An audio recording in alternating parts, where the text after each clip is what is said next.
Good morning. I did something this weekend that probably a lot of you have already done. In fact, probably something that most people in America at least do uh, before Christmas, and that is they put up Christmas lights. So this weekend we got into the boxes and I put Christmas lights up on the house, and it just seemed to go so smooth. I mean, it normally doesn't go this way. Things went up easy, and there was no accidents.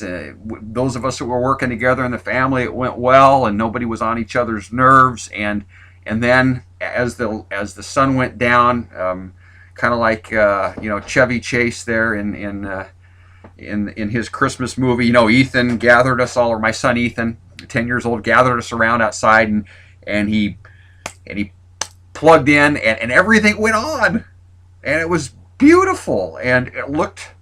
I mean, there wasn't one strand that was out. Normally, I got to go in there and I got to check all the bulbs because there's a strand that's out. No, I mean, not one. It looked great, and it was just a good experience. And it's not normally that way. And I thought that night, it was Saturday, and Saturday night, I was just thinking, why did it go, or it seemed to go so well? Why did it seem to go so well? And it hit me. This is the first year that I can think of that we've put Christmas lights up on a rented house. You see, we've just recently relocated and we're renting the house that we live in.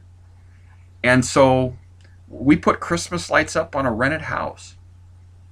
And I don't know if it's reality or perception, but there just wasn't the stress of putting up lights for everyone else in the neighborhood so that they would think something of us, or so that we would look good, or so that our home would be something we were proud of, or any of that kind of garbage. Just none of that. It was just we put Christmas lights up because simply we in our family wanted to celebrate this season of Christmas. We are determined to celebrate the birth of Jesus Christ, and what that means for us now, but what that means for our future as well. Um, we put Christmas lights up on a rented home, and it was just better. And it made me reflect on the conversation Jesus had with his followers, where Jesus was trying to tell them that he was going away, and they were worried and concerned. He said, "Don't worry."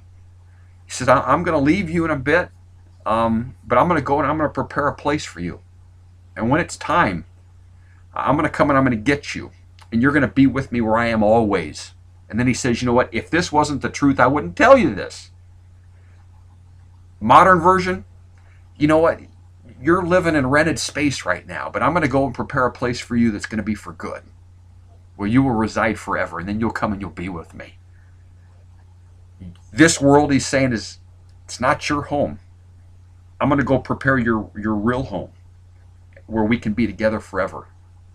So you go ahead and put lights up on a rented home. And one day we'll put lights up on the home that's been bought and paid for by me, Jesus is saying. It just gave a whole different perspective on Christmas this year for me. My grandmother's 93 years old, 94.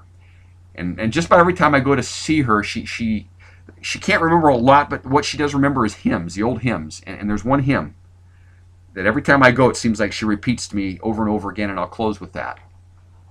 She says, "This world is not my home, I'm just passing through. My treasures are laid up somewhere beyond the blue. The angels beckon me from heaven's door, and I can't feel at home in this world anymore. They're all expecting me, and that's one thing I know. My Savior's pardoned me, and now onward I go. I know he'll take me through. I'm weak and poor, and I can't feel at home in this world anymore. Just up in glory land we'll live eternally. The saints on every hand are shouting victory. Their song of sweetest praise drifts back from heaven's shore, and I can't feel at home in this world anymore." Thank God it's Monday.